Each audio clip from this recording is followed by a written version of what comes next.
We only looked at one clip before with Lance on Timpool. Apparently they talked about trans rights stuff. I think it didn't get made into a clip, maybe because Timpool got epically owned in the marketplace of ideas.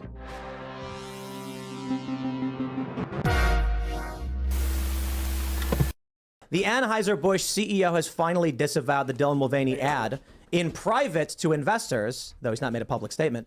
Sales are down 26%. They're going to be giving out free cases of beer to distributors, and they've vowed to spend millions of dollars in marketing. But the boy. So this is not true. They always spend millions of dollars in marketing. I don't know why that's like framed as a response thing. What the CEO was doing was saying, as it clearly says right here, that the Dylan Mulvaney thing was not a campaign, which it wasn't. They paid for one Instagram ad.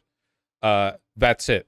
The sales, hold on, is exactly as it was before. Now, conservatives have been coping that like, oh, the stock price just hasn't moved to adjust to the change in sales, which is bullshit.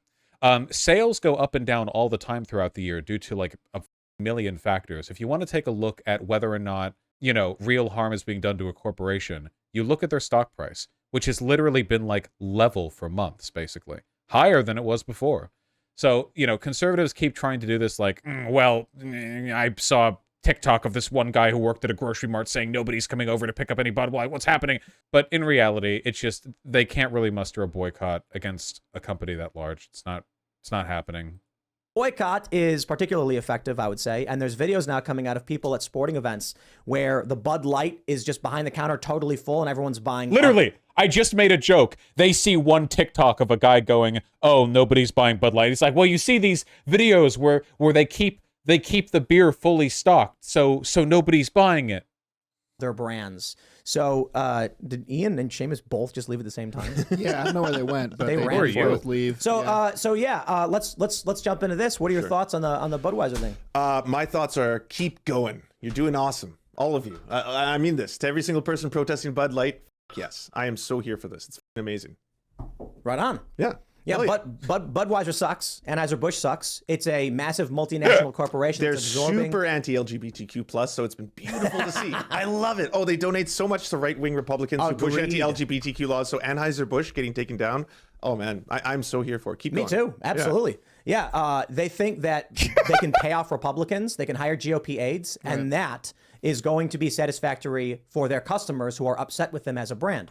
So clearly, he doesn't know. He doesn't know. What we can see, where I think we agree, is that Anheuser-Busch is a faceless corporation with no real values that is willing to spit in the faces of the little guy if it earns them a profit. The little guy.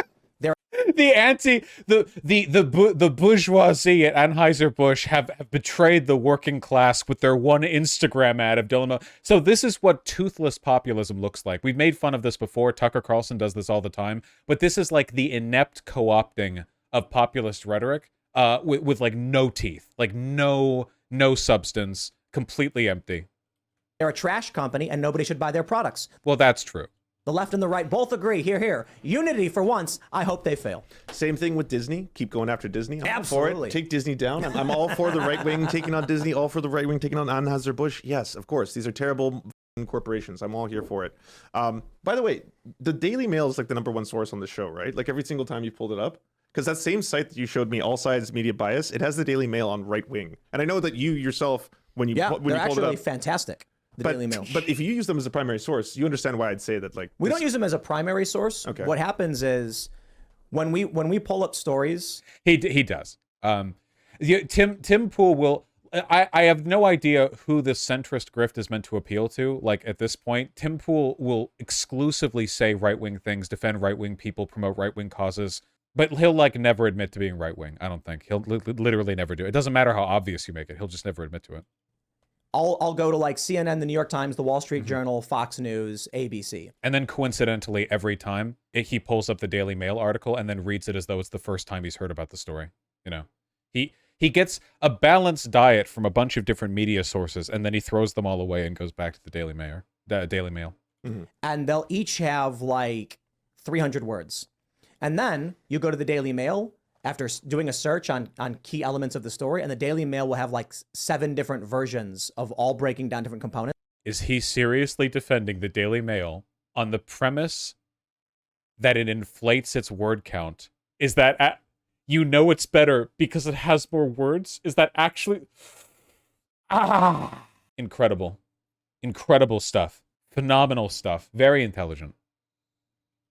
Like if you scroll down the Daily Mail, they often do these special sections where they have entirely different stories within the story, providing more context. Like for instance, You mean they chain together multiple articles to keep low IQ viewers attached and sell you more ads? Okay.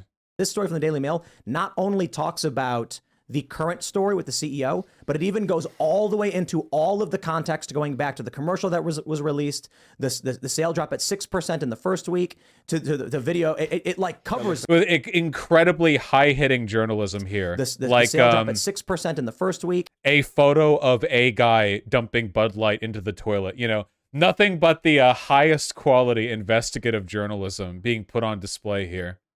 To the video, it like covers literally every, even as a photo of the VP and her husband, how in-depth this story is. How is that related to the story? It just allows them to fit more ad space on the right-hand side. Oh my God. I feel like I'm watching like a child or maybe like a monkey presenting like a children's toy and going like, oh, you do, ooh, and like pointing at the holes and the colors and stuff, you know?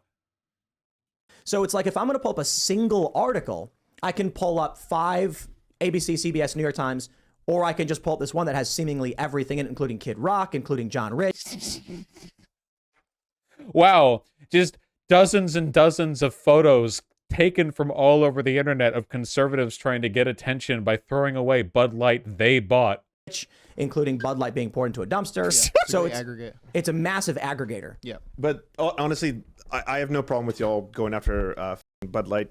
Have a time, go nuts. I have a really big problem with what I feel on this show is a lot of anti-trans hysteria and fear-mongering that takes place. You want to open that book? I have that book at home. We can talk about that in a second. Yeah. And I'm totally comfortable talking about that book. I've read it. Should it be in schools? I want to talk to you about the trans issue, though, because Right. And that's, that's why I ask about the book, because it opens the door. We can get to the books and the schools, the curriculums, and everything that the Florida's taken away. But you profess to be kind of like fact-based, science-based, right? Yeah. Like you pull up. I've noticed you want to pull up stats and figures and stuff like that. Of course. Why is it that you push propaganda when it comes to trans people? Like what? That is so far beyond the pale. Like what? Okay, let's start with gender-affirming care. Gender-affirming care, you're very, very against. I've heard you call it mutilation. I don't call it mutilation. I've never said that. That's what you say on your show. I do. No, I I don't. don't know if he does. I call No, it I mutilating don't. children. I call it child sex change. When you were talking about Dwayne Wade moving his family, Someone in the crowd said, "Why are you mutilating your son?" That was a quote from someone else. I didn't say that. I call it. But then you made. And I've explicitly said I don't take. Okay, we're doing it back again. Now we can see Tim is taking an opportunity to pull away from the point here to now like posture as some kind of balanced or reasoned interlocutor in a way which is obviously just because this is a semantic argument right here. Like it's obviously not like the substance of the point. The right agitator approach of calling it mutilation because that's not effective in having a conversation. I will plainly call it a child sex change as what it is. I'm not going to call it gender affirming or mutilation because I don't think those things accurately explain what it is. Okay. Wait, but then why would he call it a sex change? Because the right doesn't believe you can change your sex. That doesn't make any sense. Like a central argument from the right is that sex is immutable. Why would you then use the term sex change, but not gender affirming care, which is like an extremely neutral, medical accurate? So when it comes to gender affirming care, 0 to about 10. Are you talking about child sex change? No, I'm talking about gender affirming care. 0 to about 10 years old. You got to define it. The answer is yes. You got to define it, okay? Because if you're talking about something different, tell us what you're talking about. All right. So if someone is trans and they are young, and until they're about 10 years old before they go through puberty, gender affirming care would be in the form of you using different pronouns, preferred pronouns, and allowing them to dress differently. Yeah, I don't care about that. Do you have a problem with that? Does anyone here? Yes, I do. I don't. Okay, so both of you don't. Right. Okay, so do you accept that there is no surgery being performed on children at that age, from 0 to about 10? There's no hormone blockers, there's no puberty blockers? There is hormone blockers. I don't think surgery is happening on kids under 12. So hormone blockers aren't given to children until they go through puberty. That's not true. We actually pulled this up with Destiny. He actually called me out. I was wrong about a stat. Okay. What we found was 47,000 cross-sex hormones. I think it was something like 17,000 puberty blockers and like 2,000 double mastectomies for girls after the age of 13 or whatever. But So that doesn't apply to anything I just said. puberty blockers were preteen. Puberty blockers. Yes, puberty blockers. They are have given to someone. because they have to give them the puberty blockers before puberty starts. Yes, of course. Right. So you. Okay, so you're just reaffirming what I just said. From 0 to 10 till you're about to go through puberty, gender affirming care only comes in the form. I think there are some incredibly rare instances of puberty blockers being applied like earlier than 10, but I like insanely rare, because puberty blockers continue to be effective like even if you've gone through a bit of puberty, because like puberty takes a long time. Puberty takes like a decade, doesn't it? I hit puberty when I was like 8 or 9. I hit puberty really, really early and grew pretty quickly from there. And I don't think I really stopped puberty until I was in my early 20s. I don't know. I don't think there's like a hard line there to determine when you stop, but it goes on for a while. So even if you've been like engaged in puberty for like 2 or 3 years and then you started taking hormone blockers, you can still potentially like block a lot more after that. There's a lot of variety, yeah. Form of using different pronouns, using different names, allowing them to dress differently, and that's it. And you don't have a problem with that. Wait, Lupron too? Okay, so we'll get to Lupron, but up to that point, you don't have a problem with any of this yet, right? I'm saying, and, like- and you agree that there is no surgery being performed on children at that age. Zero to 10. Let me just start from the beginning so I can make sure I'm getting what you're saying right. Yeah. This is actually a very directive lance, which I like. I like that a lot. You know, you have to be direct in these situations. I don't care if parents call their kids names or whatever. I care about medical or surgical intervention. Okay, so that doesn't happen until about the age of about 16. That's the average age for. That's Well, yeah, got to be careful because medical intervention, which includes hormone blockers and hormones, is earlier in 16 often. but you're wrong. Okay, like and look, we had Destiny on the show. We went into great detail about it. There are girls who are 13 who are getting this done, and there was a study. Actually, it was Canadian, I believe. 12 to 17, they had several hundred surgeries performed. Okay, so again, I'll try I said for the you. average age, but if you want to say that there are people who get this at 12, that could be the case. Who would have it? I think Let's start with puberty blockers, Tim. Lupron. You both have a big problem with Lupron? I don't know a lot about it, but I consider it a medical treatment. Oh my God, he's got a little UFO. Nice. Okay. Yeah. We shouldn't be giving Lupron to kids. So you don't think you should give Lupron? Why am I forgetting what Lupron is? I know it. I've just forgotten. Hormone-associated therapy, sex hormone suppression. Puberty blocker. Yeah, okay. All right. Yeah, just it's the specific term. Okay. Yeah. Lupron to kids. Why don't you want Lupron being given to trans kids? Because it's a puberty blocker that inhibits the natural function and development of their body. And more importantly, Well, that is what puberty blockers were made to do. Yeah. But we've been doing them for decades and we know they're safe. So like natural development of your body isn't really a good argument when the natural development leads you to harm. Like if you have a cancerous tumor, the natural development of your body is going to kill you because of the tumor, you know, like your bodies don't always sort themselves out perfectly in a way that accommodates the health of the person with the body. If that was the case, we wouldn't need medicine as a field. I think my view is built upon what we've seen out of Europe already, right? So earlier on, maybe a few years They're going to do the thing where it's like there was a political attack on the NHS from the UK and then Finland took it or whatever. No, I want studies. ago, I was more agnostic on the issue until Sweden, Denmark, Finland abandoned this, and the Tavistock Center got shut down. And the data they released said this actually caused more harm than good. And No, they didn't. That didn't happen. That's not true. We've been over this. then I was like, well, okay, hey, how about that? And for some reason, in the United States, they're still hell bent on moving forward with what we can already see from better countries with better healthcare systems saying no to this, right? Okay, so I can address those individually because I have the explanation as to why that happened. Also, to be clear, those countries have better healthcare systems in the sense that they are more accessible to the average person than America's. In terms of medical research, as I understand it, America is unpeered. Wealthy people from all around the world travel to America for the guidance and expertise of our doctors because we are so obscenely wealthy. But yeah, like the NHS allowing people to get like their healthcare at all isn't the same as them having the final word on any medical issue. When it comes to Lupron, 0 to 10 is about the age where gender affirming care only comes in the form of different names, pronouns, stuff like that.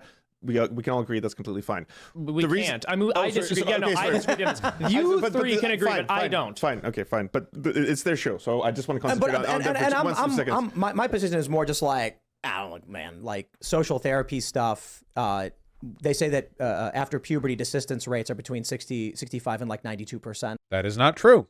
The desistance rates that he is citing here are actually from a study which checked gender incongruence in young people to see whether or not they ended up being cisgender. So basically what he's saying is, hey, if you had like a son who played with a Barbie doll once, like there's a 95% chance he goes on to be a cisgender man in the future. It's like, okay, not for diagnoses of gender dysphoria, for which after that diagnosis takes place, the desistance rates are incredibly low.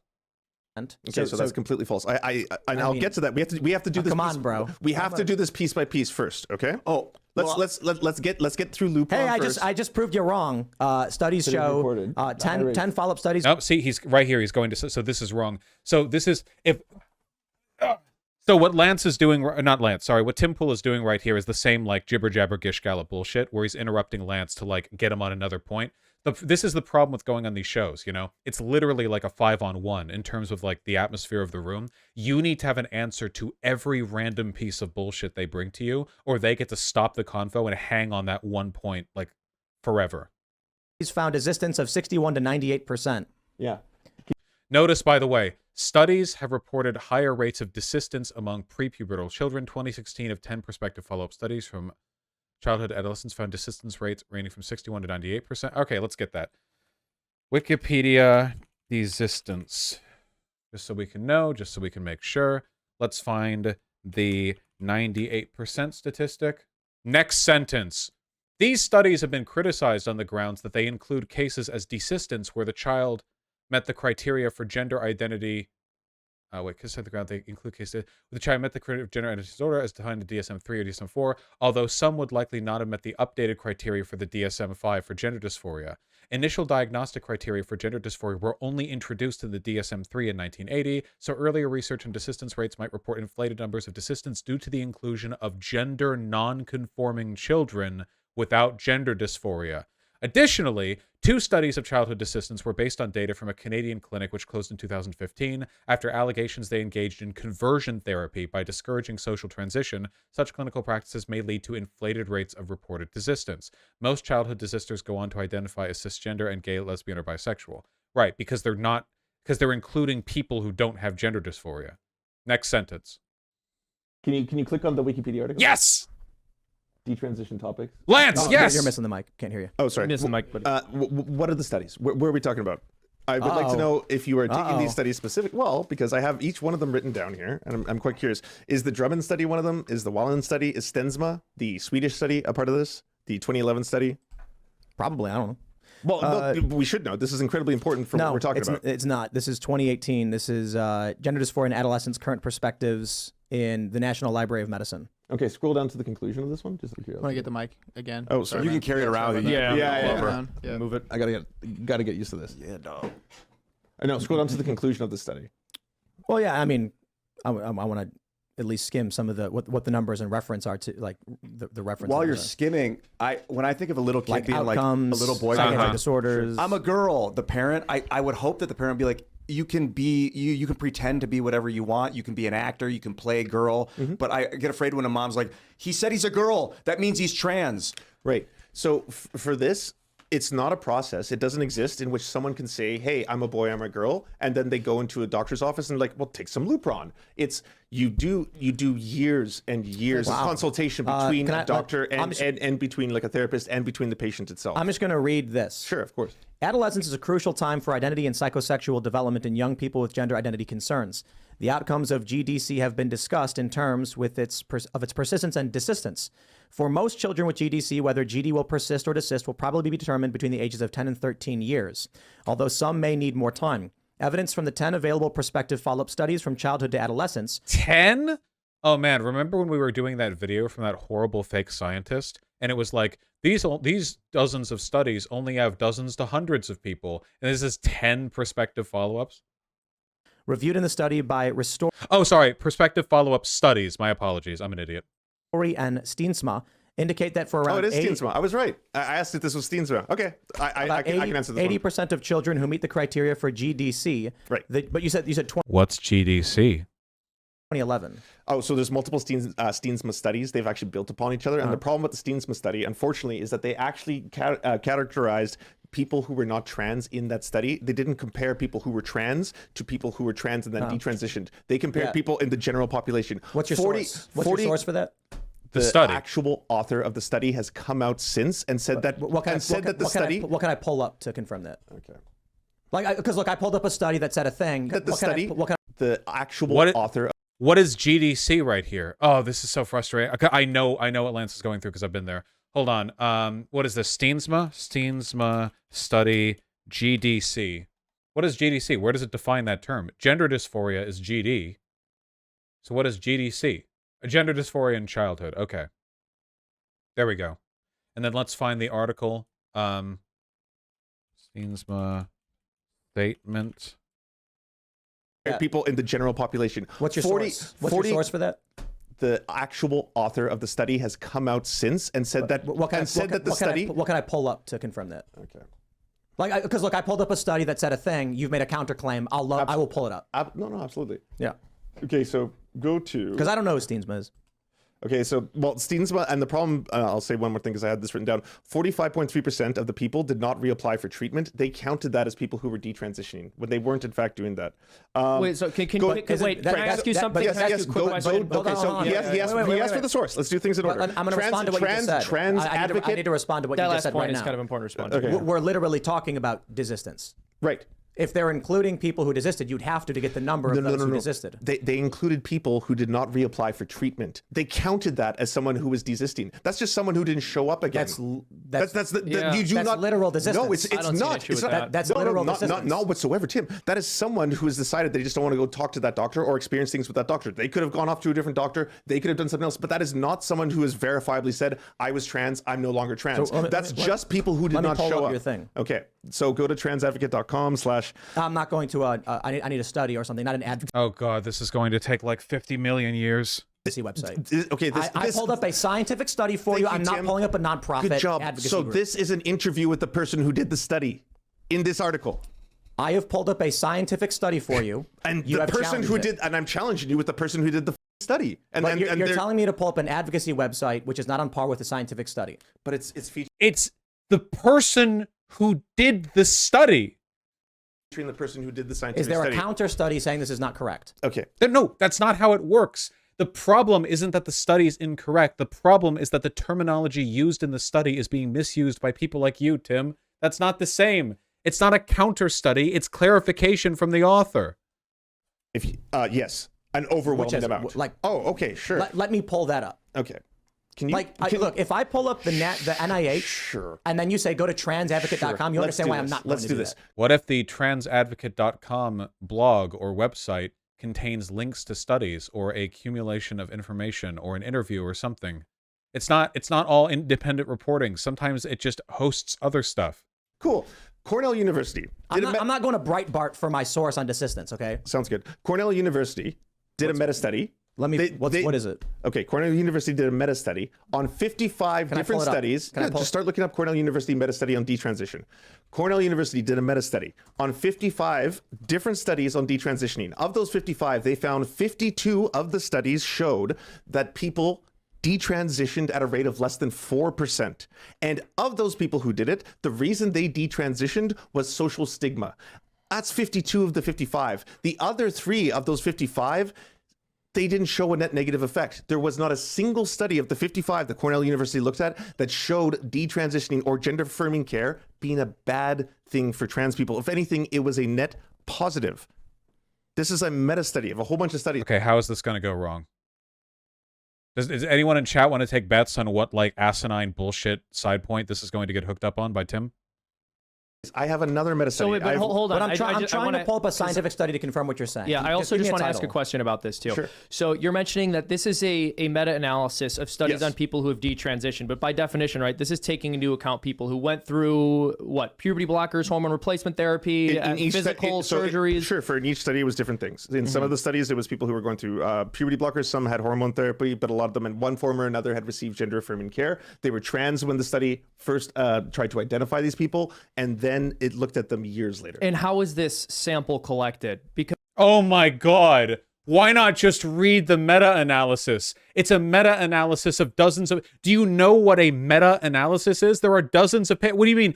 Explain the methodology of these dozens of paper. Look at the study. because almost every single issue or almost every single study I've seen from trans advocates on this issue use a convenience sample rather than doing some kind of controlled randomized test for the treatment. So this is... What? They're longitudinal studies of the effect on gender-affirming care on trans people. You don't need to randomly select which ones you get. You're just comparing trans people at 2 points in time. They don't... Okay. We're not doing political polling here. It's longitudinal. Okay. This is a meta study of a whole bunch of other studies. So Okay. you would have to go between each study because at the end of the day, Thank you, Lance. Okay, thank you.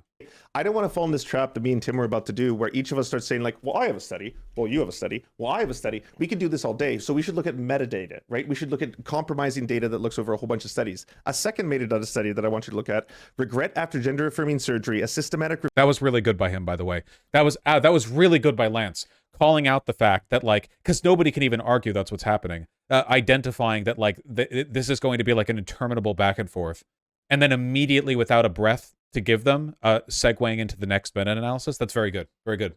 Review and meta-analysis of prevalence. This went to Canada, the Netherlands, Belgium, UK, Italy, USA, Brazil, Sweden, Singapore, Germany, Norway, I know Ireland, this study. Serbia, and an interview between 27 studies, 7,928 trans patients. It showed a less than 1% regret rate. So Also, can I also mention something? Desistance and detransition. I have another meta Okay, study. okay, I gotta address this right now. There is a problem we are facing in that you are saying a lot of things, and I can't pull up any sources. At the very least, Wait, what? He gave you the thing to Google. You could just look at it. all I did was Google searched it. I pulled up the 2 studies that were associated with it and said, here's what it says. I have not given you my personal perspective. No. You're not looking up the studies associated with it. You're finding the meta-analysis. It's a meta-analysis. That's the point of a meta-analysis. Also, notice how now all of a sudden Tim has a problem with being sniped with studies he can't immediately read or know the entirety of. Perspective on it. You have now given me your personal view on it. No, I've given No. What?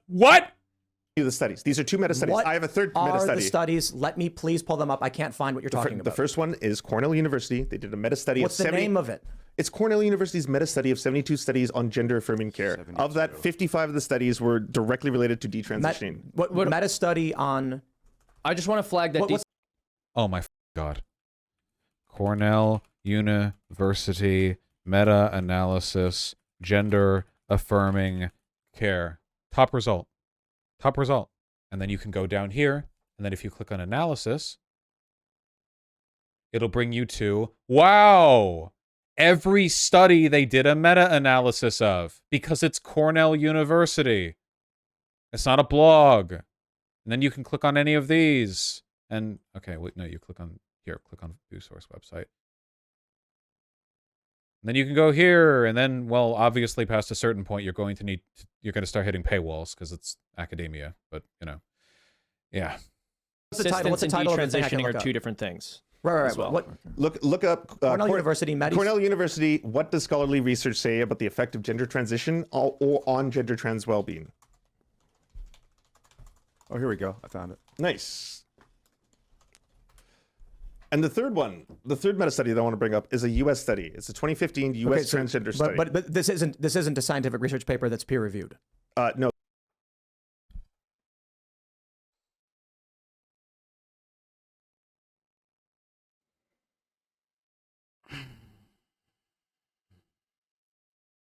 Yeah, it's like talking to animals at the zoo, Kanye. You're completely right. It's like talking to animals at the zoo. No, this is a meta-analysis of scientifically researched papers. Did you get that from what we know inequality? But hold on, like, do we have a standard on why should we should accept? If you want to know their methodology, there's a click here to view the methodology thing. You can find that out for yourself right there. But this is not a peer-reviewed scientific paper.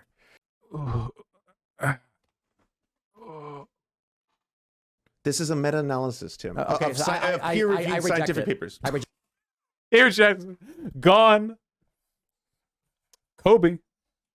Reject it outright. Okay, so if you want to reject that outright, bro, next thing you're gonna do, you're gonna tell me ivermectin is some cure because of a meta-analysis. This has nothing to do with it. No, bro. This has nothing to do. But there is no meta-analysis that said ivermectin was a cure for COVID. By the way, the PMC article Tim cited for desistance rates is a meta-study, by the way. Yeah, literally. The paper that he brought up and linked and showed on screen was a meta-analysis. Oh my God, man. You can't come to me when everyone tries screaming about ivermectin because of a meta-analysis that I reject and say I don't think it works. You can go, and then have someone from the left come to me and now claim meta. Why are we? Why the? What? What the fuck? He's saying he doesn't have to accept meta-analyses because there was a meta-analysis the left. What is he talking about? Jibber jabber. Analysis is effective. No, the point is this. I said left come to me and now claim meta-analysis is effective. That's not. Meta-analyses aren't a process. It's just a collection of studies. It's what do you mean? What does that mean? That doesn't mean anything. He knows he's losing. Yeah, it's 100% coping. Like, he knows for a fact that, like, when actually, like, laying out all the evidence, it's like what Lance should say here, I think, and I don't blame him if he doesn't say it because this is incomprehensibly retarded, is he should say, okay, well, a meta-analysis is a collection of peer-reviewed studies. So let's go through all 52 of them. That would be like, let's go through all of these studies that agree with my point, Don't worry, there's only like 50 of them to go through. Let's go. No, the point is this. I said, give me a study, and you cannot do it. There's 52 of them! I am on my way to give you a third meta study. A Those aren't combination of studies. These aren't studies. No, if we go study to study Okay, back and bro. forth, Tim, this is going to take forever. So let's give look. me one study. One study. One. I'm giving you two. Give me one. This is embarrassing. I've got like Embarrassing. You can't give me one study. Tim gave a meta-analysis. Okay. I've given you two. And I didn't even make an assertment. I Googled it and pulled up what I found. You want individual studies instead of meta-analysis, which is ridiculous, but sure, here's individual studies. The mental health outcomes in transgender non-binary youth receiving gender-affirming care from February 25th, 2022. This show me opening my phone to the Cornell University link and going like, okay, here, all right, I'm going to list 52 of them, all right? And then we can synthesize their opinions together in a meta fashion. We can analyze these, okay? And then you just read through all of them without ever taking a breath, Let me type it in and pull it up for you. Yeah, but I can explain to them while you're doing your own research. Kids who receive puberty blockers and mental health outcomes in transgender and non-binary youth receiving gender-affirming care, February 25th, 2022, peer-reviewed study. The findings: kids who receive puberty blockers and hormone therapy had Sorry, hold on 1 second, okay? I'm King Crimson. I just saw the future in my own bangs that I don't have. So the problem here, this isn't Lance's fault. This is just like the nature of the platform on the Timcast, whatever.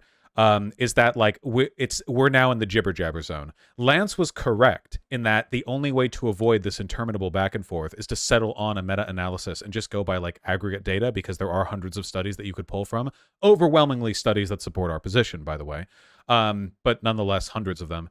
And now, like, we're going to get on this study, and he's going to pull up an individual study, and he's going to say something about the selection or the methodology or the sample size, and then Lance is going to be like, okay, well, let's take a look at this other study then. And Tim's going to be like, well, how many of these studies do I have to look through before I find a good one? And it's like, it's never going to go anywhere. I'm trying to think of, like, the best way to address this, and I think the only way is you have to talk to Tim like a child. Like, I think you have to say, listen, a meta-analysis offers the collective conclusions of the papers which are a part of it. If you want, you can go to the conclusion of all of these papers. You can just sit there silently for 45 minutes, but no matter how you shake it, Tim, the majority of the evidence settles in my favor. You can what? We can do it. We can do it forever. We can dedicate the entire show to you reading all of these studies, I feel like patronizing is the only way to get through it, because otherwise it's like, it's jibber jabber, 60% lower odds of moderate or severe depression and 73% lower odds of suicidality. Here's another individual study for you. Hold on. That nothing to do with desistance. Do you want to go back to desistance studies? That's what I was asking you about. I Google search desistance. Wikipedia has 2 studies that say it's Remember, he Google searched desistance, saw the Google headline tag that pulled from the article, and missed the sentence right after it that said, "These studies don't work." Google is such a terrible search engine. The way it tries to give you the quick answers at the top will often give you like the wrong ones. I saw one where it was like, the question was, like, is this plant safe for dogs? Like, if dogs eat this plant, will it hurt them? And the Google like quick answer pop-up was, yeah, it's totally fine. But if you click on the article that it was like AI generating the blurb from, it was like, no, it's not fine. And it was like the sentence it was pulling from was something like, some people might think, yeah, it's fine, but da-da-da. But all it was getting was the bit in the middle. You know what I mean? It's 61 to 98%. You said that's wrong. How do you think, in rhetoric and optics, how do you think, I think Lance is doing really good here. It's just such a difficult situation because, like, you're talking to a bunch of monkeys at the zoo. I said, what's your source? Yes. You didn't give me one. I did on the spot. You gave me a okay. We're on camera, so that is not peer-reviewed. It's not a peer-reviewed source. Meta-analysis. If you want to go back and forth, Tim, on single studies, like I said, this can take forever. So do you not have a single study? I've named you tons of studies. No. You've given me a meta-analysis, not a single study. A meta-analysis combines other studies. Do you understand how that works? Yes. So of that, the 55 studies that it looked, of the 55 studies that it looked at, 72 studies that have drawn a conclusion, and then someone looked at them and made a different. You're saying that out of 72 studies that found a conclusion. No, 55. It looked at 72. 55 talked about detransitioning. It was a hypothetical number. 51. You're looking at 52, yeah. a bunch of studies that have come to conclusions. Of course. That are peer-reviewed, and you're saying, but someone analyzed those. Cornell University did. Who from Cornell? Click here to view the methodology, and you can learn about their methodology. You just rejected it outright when you saw it. You were like, because I reject this outright. It's not a study. It's a meta. I can't do this. I can't. Guys, I can't do this. I can't do this. I can't do this. Guys, I'm going to be honest with you. I can't do this. I can't take this. You have to. I don't have to, actually. I can't do this. I can't do this. I can't do this, guys. Please be strong for us. I can't do this. I can't do this, guys. I can't. It's not good for me. It's not good for you. This is exactly like Fear and Hunger. This is exactly like Pathologic. Hold on. I need to, if I'm going to make it through any more of this, I need some artistic annotation. Hold on. I need to capture the dread. Okay? Analysis of studies. These are different things. I'm explaining that to you. The problem is these studies have their own conclusions you're ignoring. They combine their conclusions to reach their findings. Let me explain for those that want to understand what I'm trying to say. During COVID, there were a whole bunch of studies done, individual studies, peer-reviewed, that found ivermectin did not work. The right kept bringing up meta-analyses that said, actually, it does. No. I said, and I said this to Joe Rogan, That's not how it works. If there was a meta-analysis that validated the effectiveness of ivermectin, which there wasn't, it would be composed of multiple studies that themselves affirm the effectiveness of ivermectin. A meta-analysis is just an aggregate of source data. If you have a good meta-analysis, you have good data, you have good studies. That's not how this works. Reject that. Show me the actual study. I do not believe this is correct. I will not afford you some benefit to come in and make the same argument to me. If you do not have a study that is peer-reviewed and cited, then I'm not going to entertain your opinions. So when I bring up the Cornell University study, that's not a study, it's a meta-analysis. Yeah, of 55 peer-reviewed studies, whose conclusion of 52 came to the fact that there is a less than 4% detransition rate. If you go to r/science, Tim, you can find out. No. Come on. I asked you for. You're pulling up Reddit when I'm. No. I'm pulling up Reddit because Cecilia, I believe her last name is pronounced Dejen, explains and downplays why you're wrong about that 80 to 85% because she's the one who actually did that study. She's the one who did the study you cited. So she explains why it's being misused. It is not true. I can say this. There are arguments about what is true all day, every day. There's arguments that M theory is wrong and that science is unwilling to give up because too many scientists have dedicated their lives to it. So they argue that M theory is the theory, while others are coming up with like E8 Lie group theory or whatever. I totally understand that people will decide what they think is true or not. Hence, I have a bottom line standard. If the right comes at me and says, ivermectin meta-analyses prove it works, I say, don't know, don't care. We have rejected the concept of someone analyzing a collection of studies and making a determination. What our standard is, or at the very least where I'm at is, if we're going to have any basic agreement on what is or isn't, there has to be a unified standard there, which is a peer-reviewed study, which is not absolute. If I have 2 peer-reviewed studies and the establishment narrative, when I search for it, says 61 to 98%. Why is my fucking I will not flip-flopping? accept your meta-analysis opinion the same as I wouldn't for someone who believes ivermectin works, because your argument is founded upon the same basis as theirs. Okay, so first off, the Why is it doing meta-analysis of ivermectin actually showed that it wasn't effective at preventing or treating COVID-19. That was the actual meta-analysis of ivermectin, so it actually would back up your own claims. Secondly, you and me can look at individual studies, and it can take a very long time, but we should look at regret after gender-affirming surgery, a systematic review, and meta-analysis of prevalence, which looks at, again, 27 studies and interviews 7,928 trans people doing across the world. What the and again, fuck? in places like Italy, USA, Brazil, you name it, that meta-analysis also found a less than 1% regret rate. You have to be able to combine multiple studies because this is something that has been so thoroughly investigated globally for so long that to ignore the science and data on this hold on. is to flagrantly. Well, There's not been a single large-scale randomized clinical trial for puberty blockers to treat gender dysphoria. There's not been one. you What all the are fuck is happening?